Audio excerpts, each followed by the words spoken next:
when we do our treatment planning, we do information gathering, di ba, from our dental record systems. So we have the different histories, clinical examination, extraoral examination, physical examination, and even diagnostic aids. We gather this information and we have it in your dental records. So we evaluate the findings that we found on the different information that we have gathered, and when there are significant findings, we make a problem list.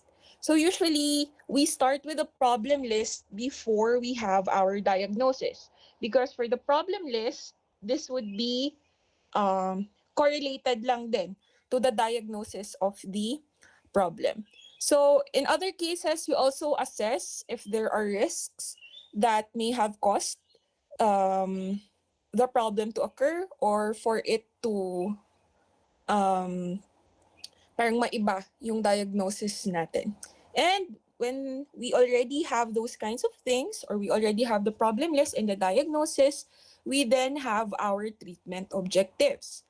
For the treatment objectives, after the treatment objectives, we have then your patient modifiers and your dentist modifiers. For patient modifiers, this would be if the patient agrees with the treatment, if the patient is financially, or we have also your patient modifiers and your dentist modifiers. For patient modifiers, if the patient is financially capable to have the treatment, if they would agree with the treatment that the dentist would provide. And for the dentist modifiers, syempre, if this would be really a treatment that we do to the particular diagnosis of the patient, or are there any other alternative treatments. Usually, we also tell the patients as well. So we tell what we would like to do, but there would be also alternatives that we could do. And it depends on the patient and if they agree on the treatment that you will do. So with that, we then have your treatment plan. So for treatment plan, we have different phases. So we have five phases. So we usually have your systemic phase, your acute phase, your disease control phase, your definitive phase, and your maintenance phase. For your treatment plan, ito na yung nakikita natin sa dental records natin or sa chart natin in the dental infirmary. So for systemic phase, usually if the patient is generally healthy, we don't, or we leave it blank. But if the patient is usually, or if the patient has an underlying condition, um, if they are taking medications, we usually put it here. Pero syempre, usually naka-leave as blank lang siya. Pero in other cases, we also give, if for gingivitis, we also give systemic treatment for that. So we can put vitamin C prescription on our systemic phase. For our acute phase, usually we put the treatment for conditions that only need emergency care. So if for example the patient's tooth is already painful, if it needs to be extracted, we could put it in the acute phase. So for acute phase, ang nilalagay natin, extraction of the specific tooth. Pwede din hindi, kasi usually for if extraction naman pag masakit pa yung ngipin, if the tooth is still masakit, if it is also positive to percussion tests, and when we check the x-ray of the patient's tooth, if there is an abscess, usually we just prescribe antibiotics before we extract the tooth. So we have to wait for 7 days kasi yun nga hindi gagana yung anesthesia or yung anesthetic solution natin if may active lesion or inflammation pa dun sa ngipin ng pasyente. For disease control phase, usually under here, we put oral prophylaxis, we put restorations if it's composite or amalgam. And for definitive phase, we put our prosthetics. So if the patient needs a complete denture, if the patient needs bridges, crowns, or even implants, we put this here. And for in maintenance phase, of course, we also put our oral hygiene instruction. If the patient needs to be recalled, we also put it here. It's also part of our treatment plan. And when we already have this specific treatment plans and it was already explained to the patient and the patient agreed, then we go to the treatment. And after treatment, after every treatment that we have done, we also go for maintenance or monitoring or even prevention. So, ganyan lang kung paano tayo gumawa ng treatment plan and how we do the treatment of the patient's mouth. But we're now going to focus on the topic at hand. So, what are these common dental problems that we may or you may encounter in the dental clinic when you go down to or when you have your practice? So, I will only discuss four with you guys. Pero syempre, hindi naman siya in-depth. It's not an in-depth discussion. But I'm just gonna introduce these four common oral problems that we usually see on patients. So first, we have gingivitis. Second, we have periodontitis. Three would be reversible pulpitis. And number four would be irreversible pulpitis. So first, we have gingivitis. So this is a mixed bacterial infection that results in inflammation and reversible damage of the gingival tissue without the loss of your connective tissue attachment. Because if there is already loss of connective tissue attachment, it's already your periodontitis. So gingivitis occurs at any age, even if the patient is a child, even if the patient is at a is already geriatric. Um, it also happens to them. But most frequently, gingivitis arises during adolescence, and it requires the presence of maturation of your dental plaque. So there are two types, or we are going to tackle two types of your gingivitis. So we have your plaque-induced gingivitis and your non-plaque-induced gingivitis. So for plaque-induced gingivitis, its common clinical signs include inflammation, erythema or the redness of the gingiva, bleeding, swelling or gingival enlargement, and possible tenderness. So when we just touch the gingiva of the patient feels tenderness. For non-plaque-induced gingivitis naman, this is less common but may be of importance for some patients. So we start with the different plaque-induced gingivitis that you might encounter. So first, you have your dental biofilm associated gingivitis. So dental biofilm, as I've already discussed in the oral prophylaxis section, di ba? So it's a soft deposit that we usually see on the mouth of the patient if oral hygiene is not good. So the primary or the primary etiology of this gingivitis would be dental biofilm, but the severity may be impacted by tooth and root anatomy, restorative factors, and other tooth-related factors. So no loss of attachment can be seen here in dental biofilm associated gingivitis. However, gingivitis can occur on a reduced periodontium and appears as inflammation of the gingival margin with no progression of attachment lost.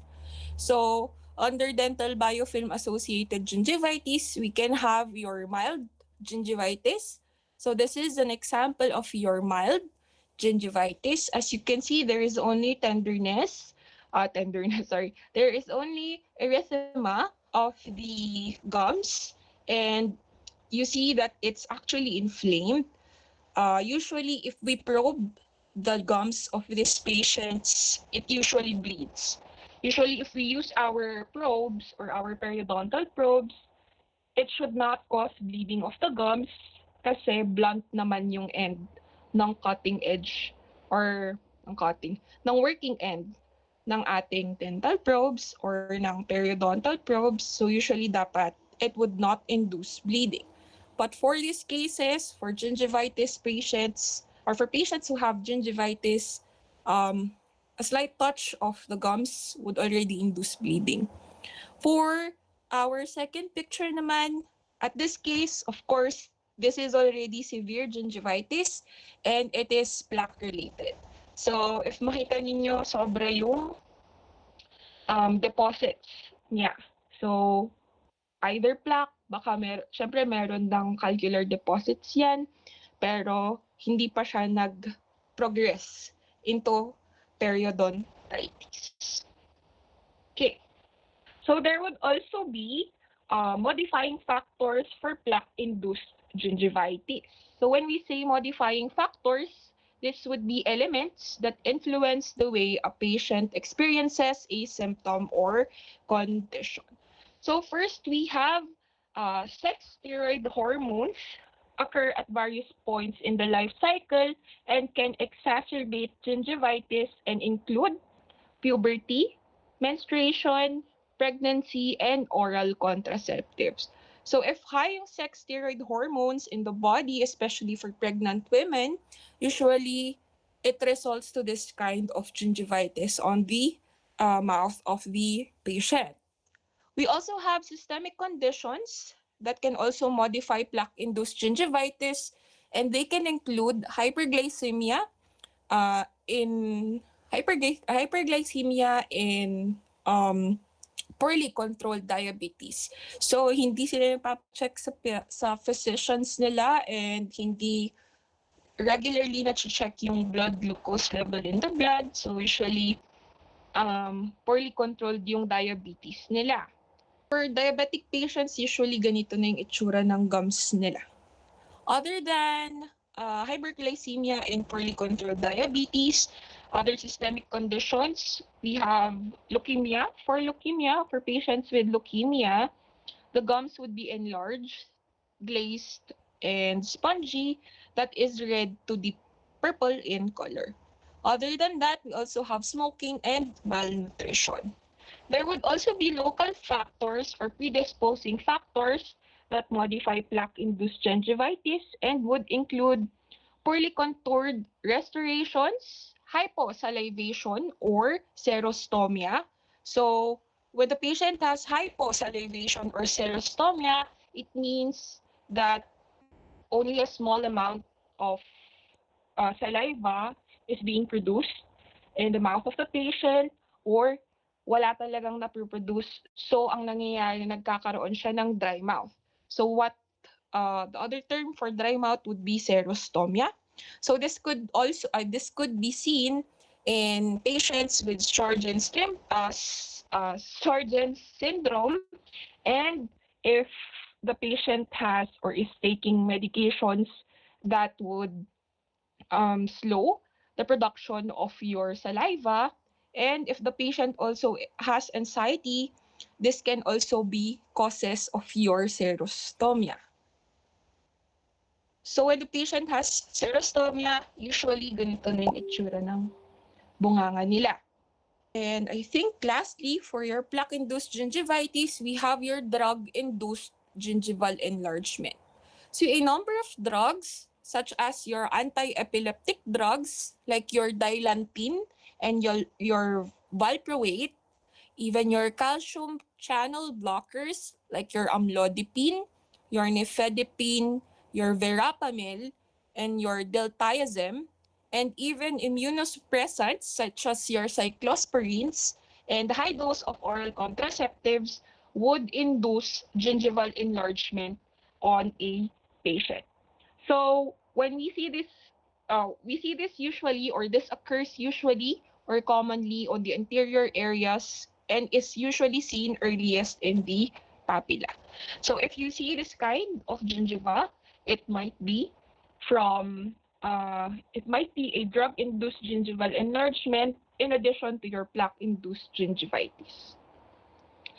So next, we also have different categories for your non-plaque-induced gingivitis. So as I've said before, this is less common and or but maybe of importance for some patients. So first, we have genetic or developmental disorders. So genetic causes of gingivitis are rare. As an example would be your hereditary gingival fibromatosis. Your hereditary gingival fibromatosis or your HGF would look like this on a patient.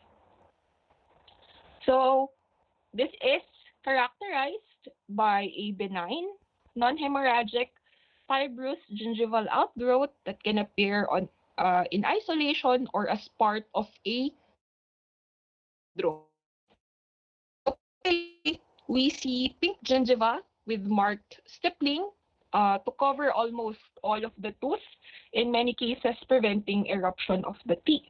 So HGF usually begins during the transition from primary to permanent teeth. So at a mixed dentition na siya. So we have your primary teeth in the mouth and your permanent teeth. So giving rise to a condition that can have a negative psychological effect at that age.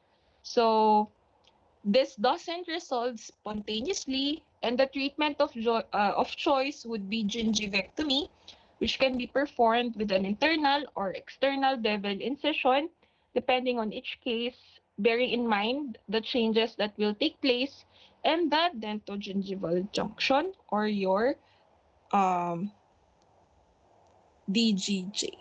Okay? So this is genetic, so hindi nga siya. It doesn't resolve spontaneously. So we need to do gingivectomy or we need to remove the enlarged tissue there para maging better yung itsura ng mukha nga ng pasyente. Also have non-plaque induced gingivitis that has specific or that comes from specific infections. First, we have non-plaque induced gingivitis from or bacterial origin. So this picture here would be your acute necrotizing ulcerative gingivitis or your ANUG, ANUG, or in layman's term, it is also called your trench mouth. So necrotizing gingivitis and stomatitis are due to underlying risk factors such as your poor oral hygiene, your stress, and compromised immunity with no loss of attachment.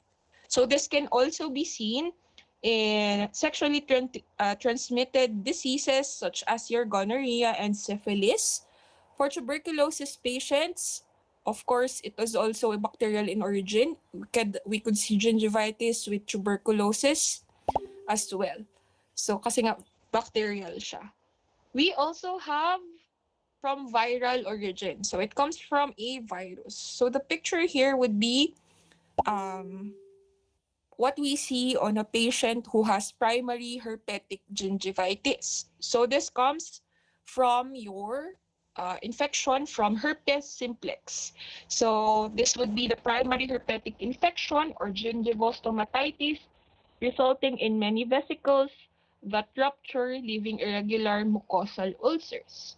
Other than your herpes simplex virus, we also have your human papilloma virus or your HPV that can also cause gingivitis. We also have your varicella zoster virus as well for your viral infections that can cause gingivitis. Lastly, for specific infections, we also have your fungal infections as well. So here we see a patient who has oral candida infection or candidiasis. So the main cause of your oral candida infection would be your candida albicans. So this occur more frequently on immunocompromised individuals and those with normal oral flora disturbed by the long-term use of your broad-spectrum antibiotics. So for oral candidiasis, this manifests as white patches on the gingiva, even the tongue and the oral mucosa that can be removed by a gauze that leaves a bleeding surface. So usually this is your white lesions inside the mouth that can be scraped off. So that would be an example of this. We also have your inflammatory and immune conditions that may uh, have gingivitis as its symptom, or pwede siyang maging pwede nating makita in these inflammatory and immune conditions. So we see gingivitis as well on autoimmune diseases such as lupus erythematosus and your lichen planus. For lichen planus, we see this kind of gingiva on the patient's mouth. So if you see there are white patches on the gums of the patient, but in this case, it is not like your candida, it is not scrapable or hindi siya natatanggal when we just pass a gauze on it. Okay?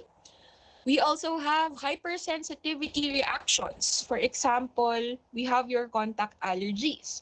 So in this case, the patient was allergic to something that we put inside the mouth of the patient.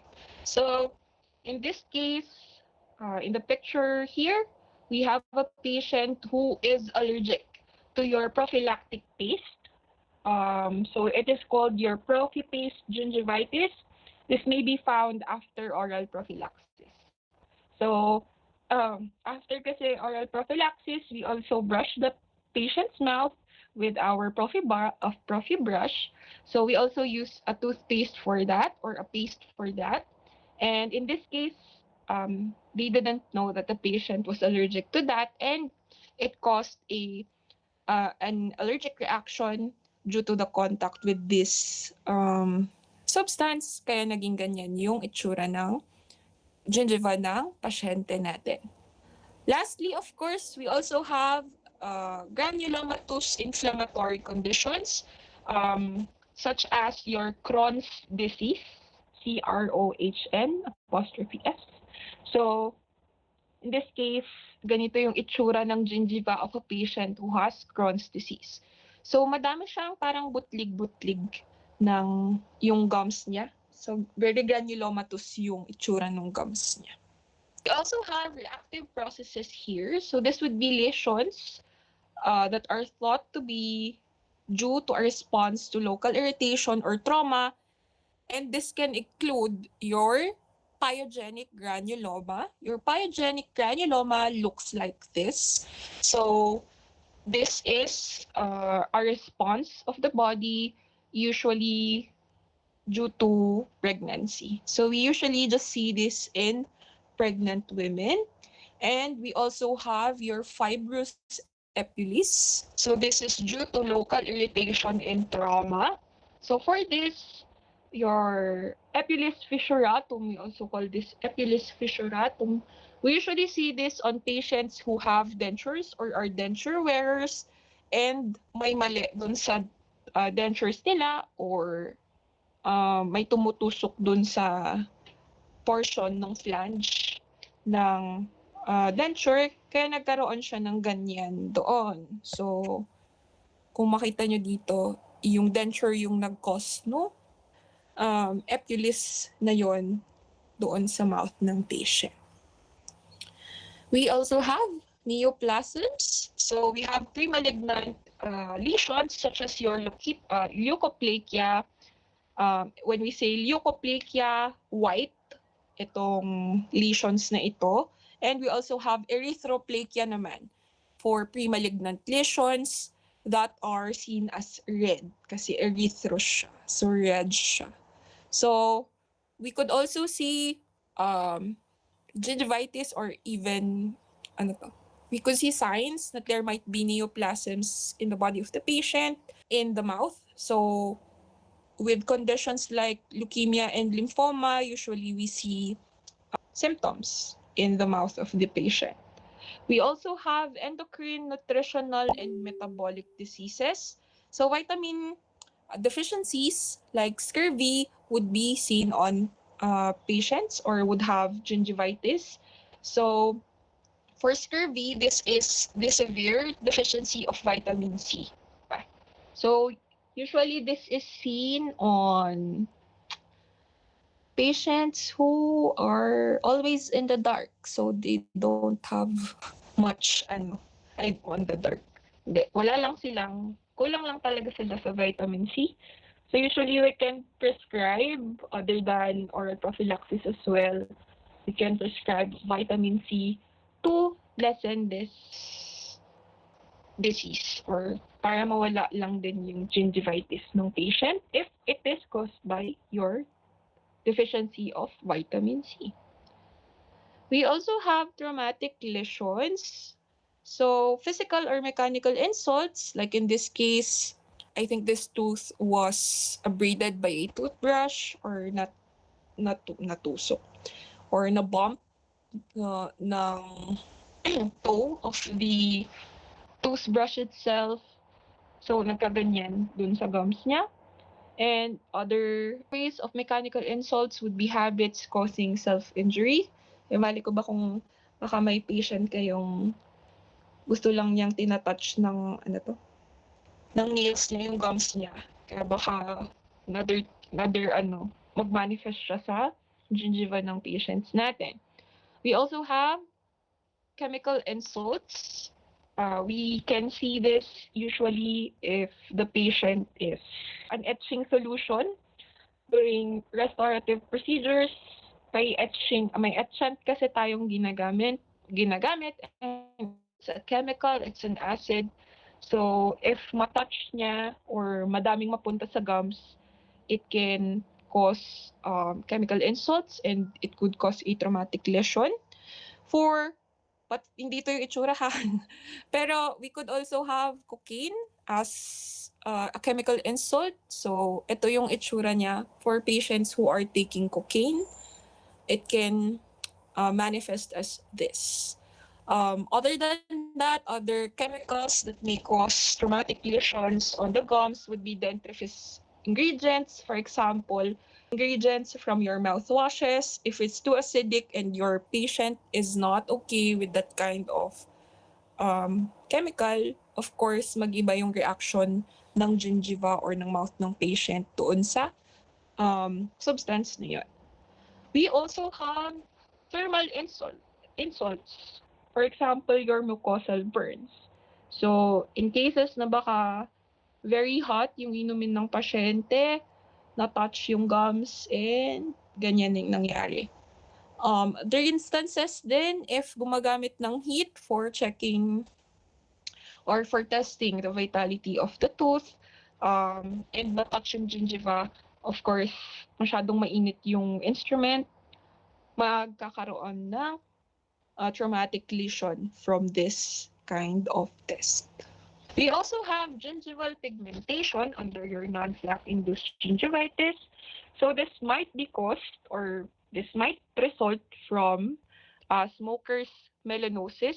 So here would be a picture of a patient who would be a smoker.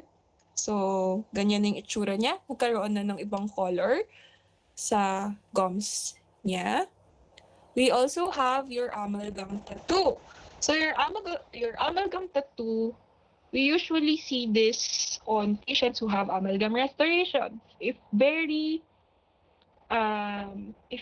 old na yung restoration or yung amalgam restorations natin, usually nagkakaroon na siya ng discolor on the tooth, and it can also create discoloration on the gums as well. So kung makita nyo dyan, may black discoloration doon, tapos may amalgam restoration. It could manifest on the upper side of the gingiva, pero it could also manifest on the mucosal part of the cheek. So yung inner cheek, usually may ibang color na din. It could also be drug-induced, like your minocycline. So in this third picture, you see that the gingiva is very white. No? So this would be because of your minocycline. Next, if we have your gingivitis, we then have your periodontitis. So your periodontitis would be a bacterial infection that affects all parts of the periodontium, including your gingiva, your periodontal ligament, your alveolar bone, and your cementum. Know that your periodontium is only composed of four. So we have your gingiva, your periodontal ligament, your alveolar bone, and your cementum.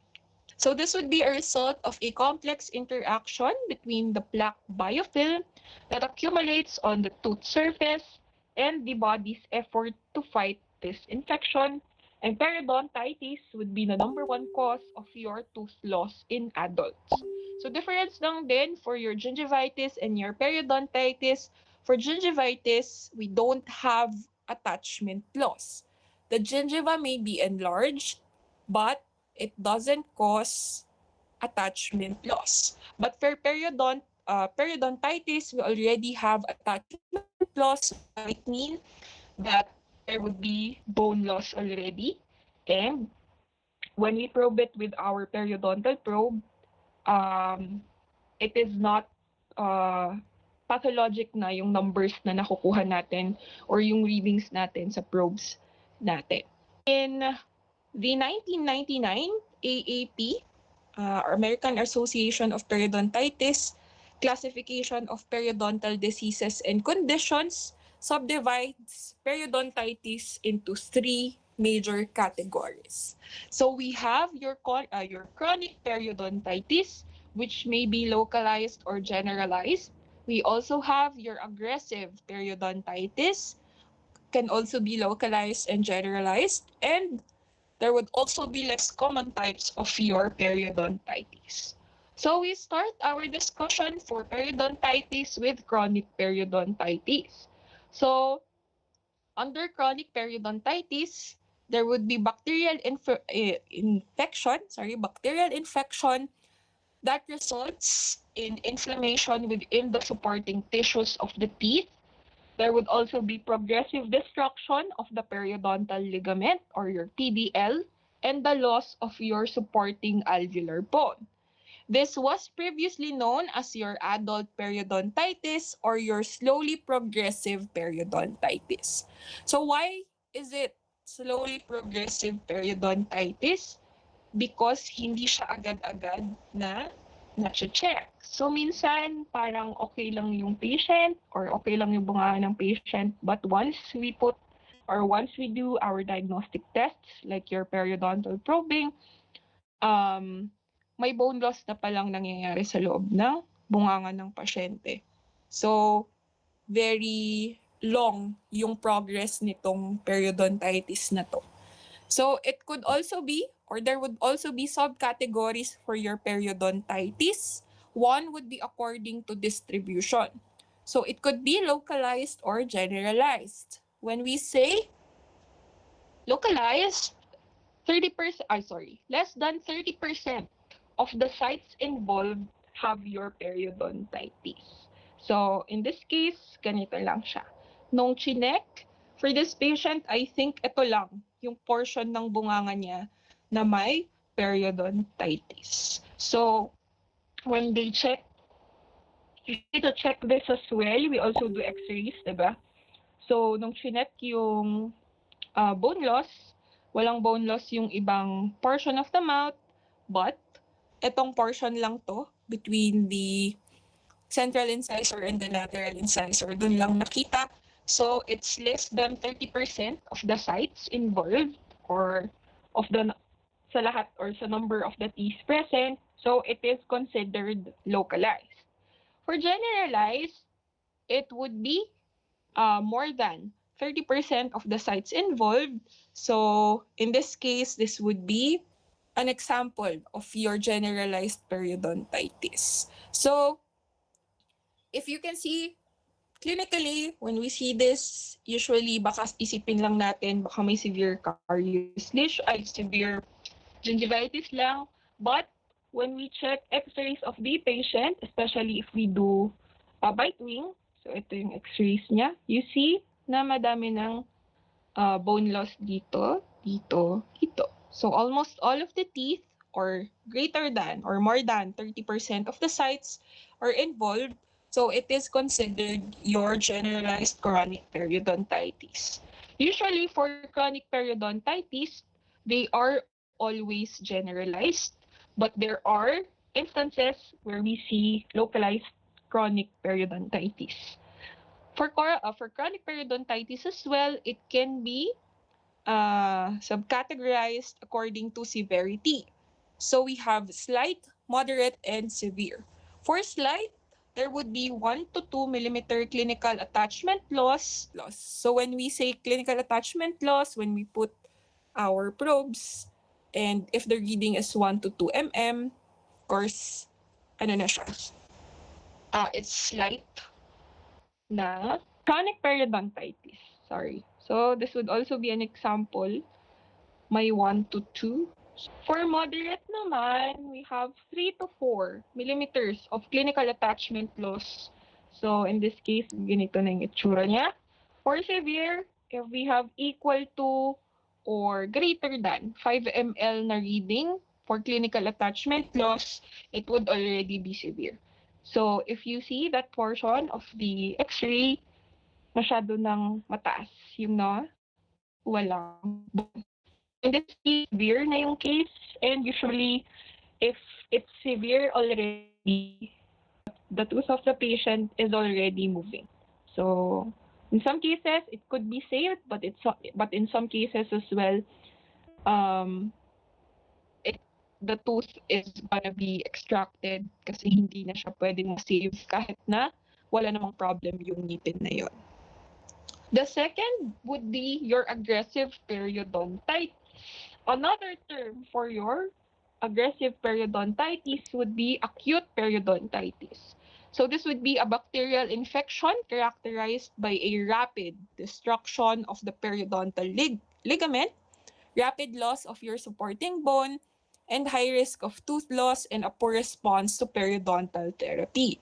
So for aggressive periodontitis, usually this is very fast. So this, if hindi natin to na-treat agad or nakita agad, di natin na-prevent, usually it could cause the loss of your tooth kahit na healthy pa yung tooth na yon.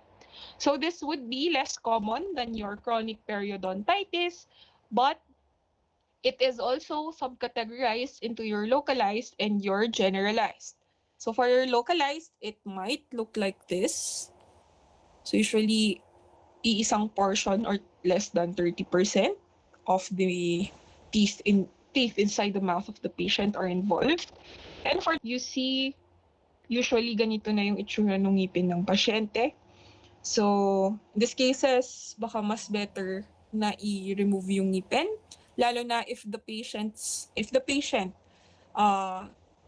is not responding to your periodontal therapy or even your scaling and root planing as well. So, if hindi na siya gumagana, hindi na masyadong okay yung response niya sa treatment, usually iba na yung aggressive treatment na yung ibibigay sa pasyente with these kinds of periodontitis.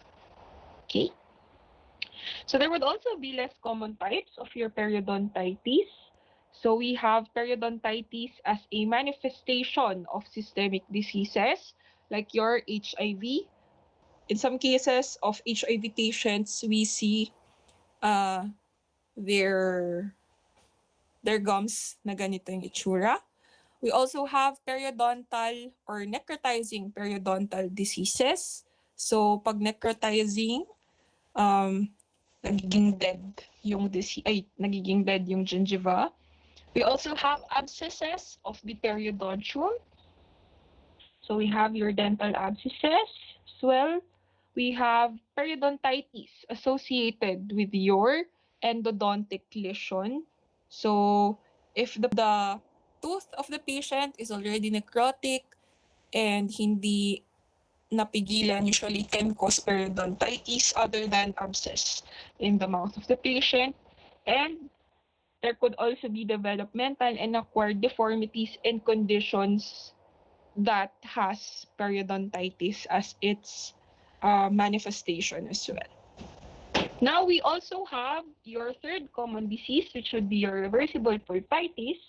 So your reversible pulpitis is a mild to moderate inflammatory condition of the pulp that can be caused by a noxious stimuli in which the pulp is capable of returning to the normal state following the removal of its stimuli or its stimulus. When the tooth is already positive to stimulus, but it doesn't last long. And when you remove the stimuli, for example, you put an ice cube on a specific teeth and it causes, I think it's not really pain, but it causes discomfort. But when you remove the ice cube on the patient's tooth, the discomfort goes away. So it could be diagnosed as your reversible pulpitis.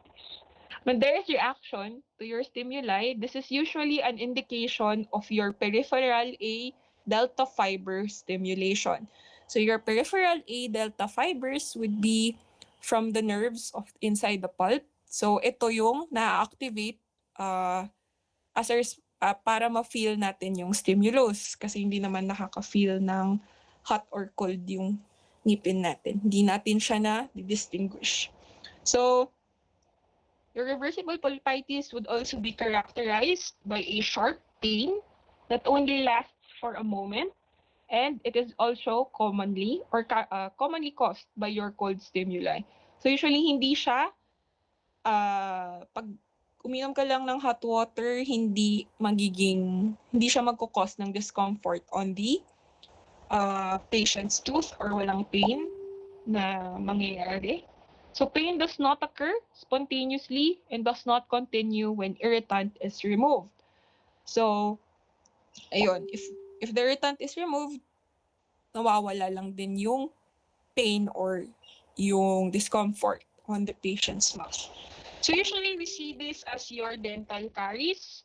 So you're gonna discuss further your dental caries, but for the meantime, your reversible pulpitis could mean that you have dental caries.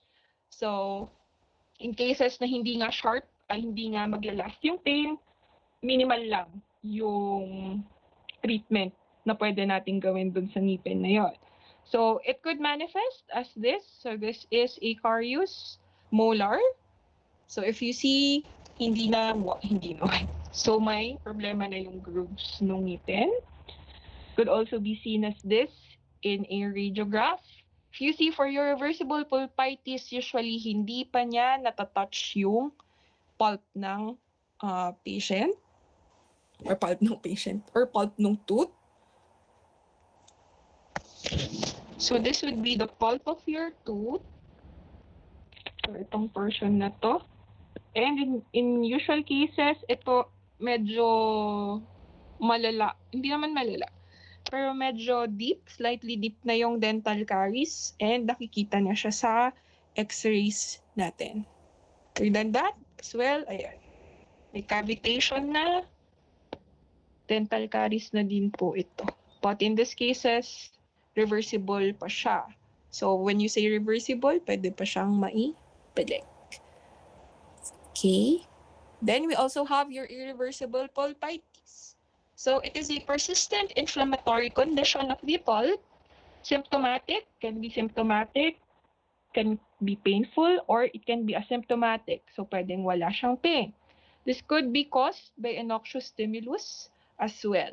So it has both acute and chronic stages in the pulp, and this is the most common cause of your pulpitis. When we say pulpitis, inflammation of the pulp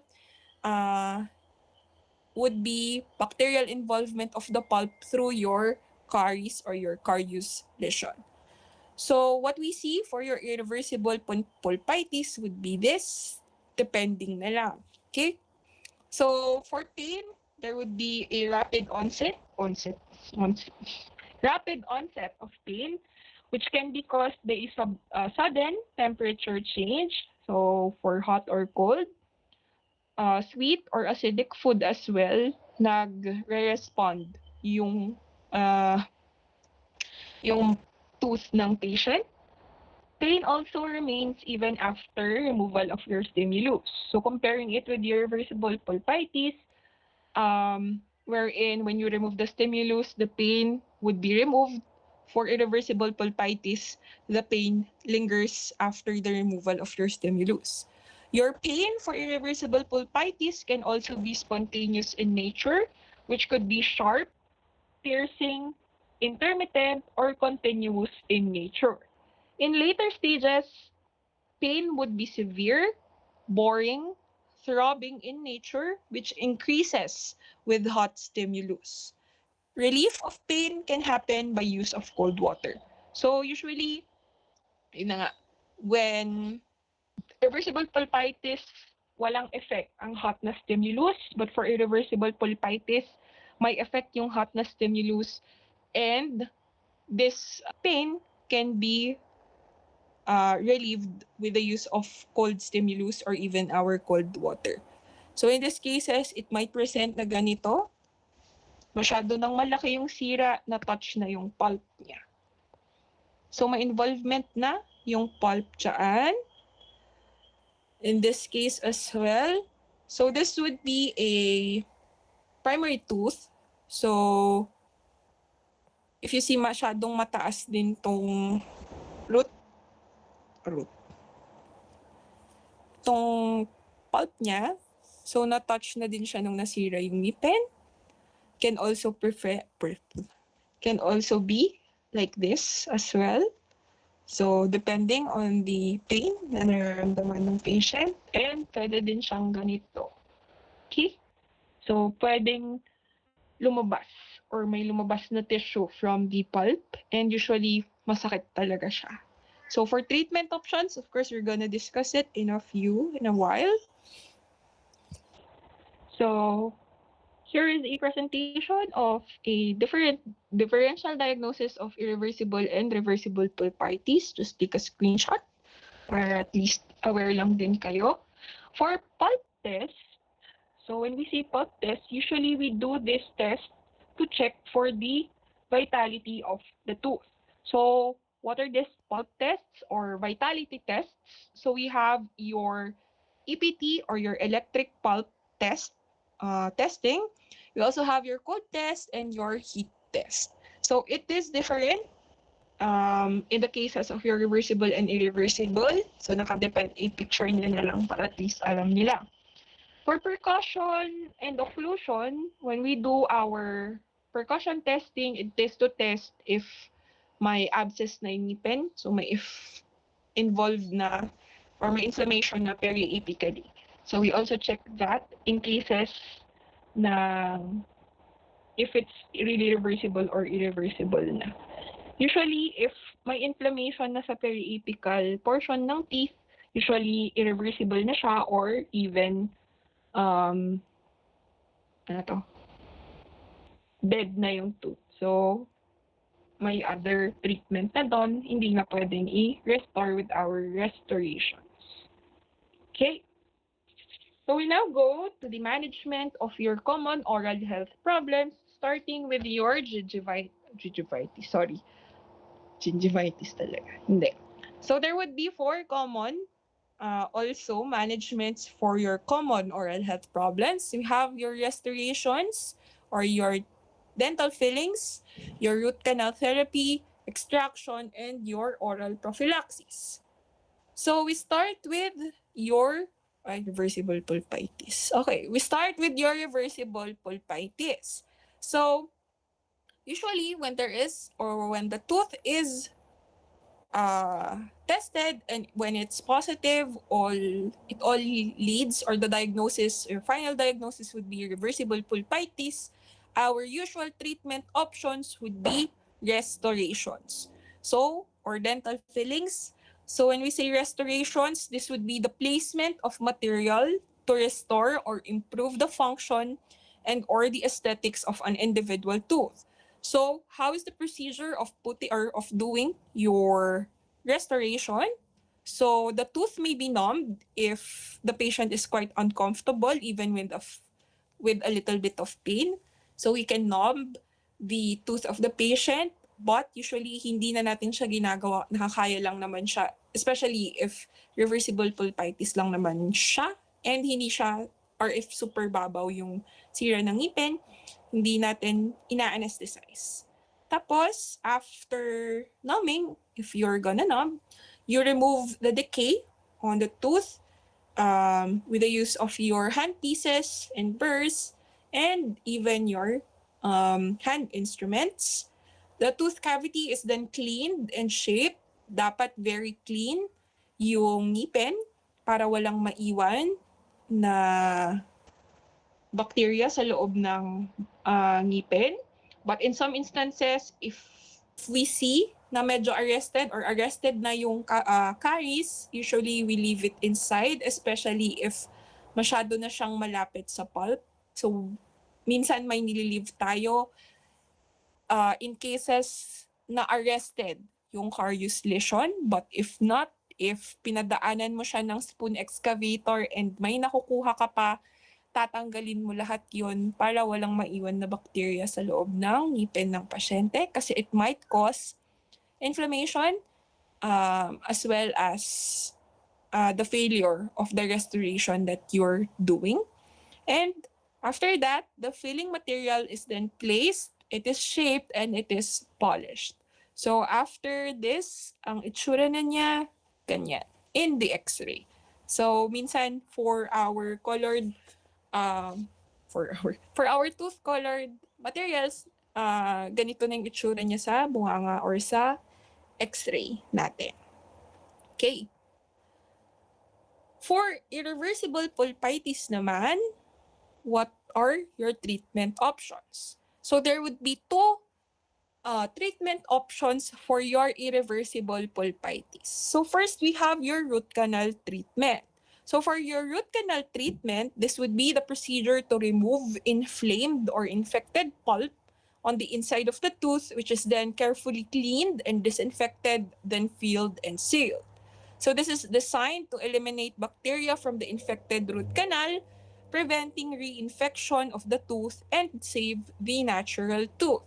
So if you see here, very involved na yung pulp niya. So may irreversible, positive na tayo for irreversible pulpitis. So we do your root canal treatment. So in here, the procedure would be to numb the area by injecting your local anesthesia. Minsan, this is used or we anesthetize the tooth if it's symptomatic. So if it has symptomatic irreversible pulpitis. But if it's asymptomatic, usually hindi na tayo naglalagay. We then put your rubber sheet or your rubber dam for isolation para the materials or the chemicals that you're gonna use to clean the root canal would not touch your patient's oral mucosa and hindi ma-irritate yung oral mucosa ng patient. And then an opening is made in the crown to access the pulp chamber and the roots. In this case, no need na doon to make access kasi may access na. What we usually do would just clean, remove the carious lesions if ever present, and yun na yung magiging opening natin to access the pulp chambers and the roots. So usually the pulp is removed and then cleaning and shaping of the canal is done with the use of our files. It is then cleaned as well and then filled with your rubber-like material like your gutta percha. And after putting your gutta percha, we usually put your restoration para ma-restore din yung ngipin. Usually, after root canal treatment, the final restoration would be your crowns para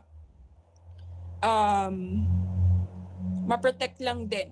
Kasi once we remove the pulp, magiging brittle na yung crown kasi wala naman ng nutrients na nakukuha kasi nga dead na yung ngipin. So, what we can do para hindi lang mag-chip off yung crown, usually we place crowns. If dental bridges yung kailangan, we can use your dental bridges. Depending na lang if we can use your porcelain fused to metal or even your full porcelain, we could do that.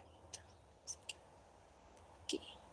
So other than your root canal treatment or root canal therapy, if ayaw ng patient na magpa-root canal therapy, hindi nyo talaga ma-convince na it's better to have a natural tooth in the mouth, and then we can go to extraction for your irreversible pulpitis. So your extraction would be the removal of a tooth from its socket in the bone. It can also be, or it is also known as your exodontics, wherein exo would mean outside of, and dontic would be relating to teeth, outside of the teeth. So for the procedure, the area is numbed by injecting local anesthetics. Of course, for this case, kailangan talaga ng injection ay ng anesthetics here. So we inject talaga. And then the tooth will be loosened. The tooth will be grasped and be removed carefully from its socket. And we also do your post-extraction care after that. So, ayun lang yung procedure.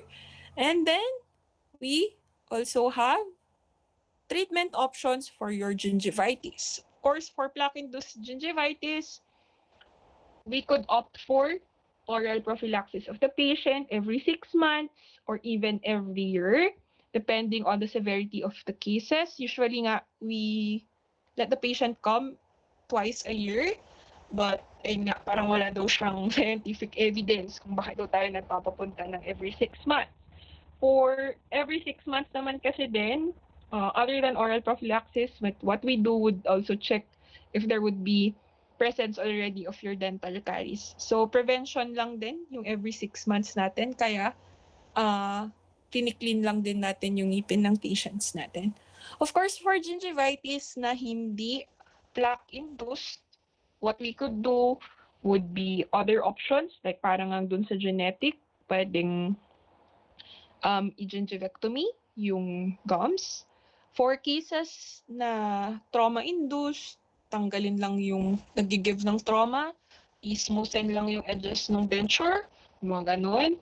Or in some cases as well, if medications yung involved, we let the patient stop taking the medication. Of course, na kailangang alam din ng physician niya, depending on the case. And of course, kailangan pa din ng oral prophylaxis, kailangan din ng oral hygiene instructions that could be adjunct to your treatment with gingivitis. Okay. For periodontitis naman, what we usually do would be oral prophylaxis, but for your typical oral prophylaxis, it would not be enough for the treatment of your periodontitis. So what we need would be deeper cleaning than your OP for the treatment of your periodontitis. So what we do would be your scaling and root planing. So for scaling, this would be the process of removing your buildup from the surfaces of the teeth, both above and below the marginal gingiva. And for root planing naman, this is softening the tooth roots to remove bacteria, your toxins, and your rough spots that contribute to inflammation and hinder your gum healing.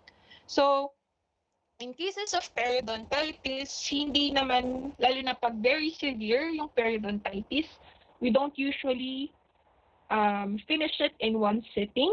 So usually or we do like half of the arch, or we do quadrant scaling.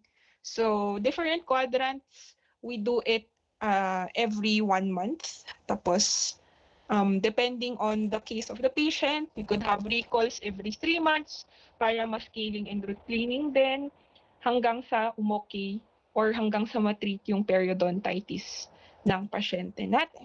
So, hindi siya one-time, big-time na natapos, especially for periodontitis, kasi usually hindi lang siya scaling and root planing.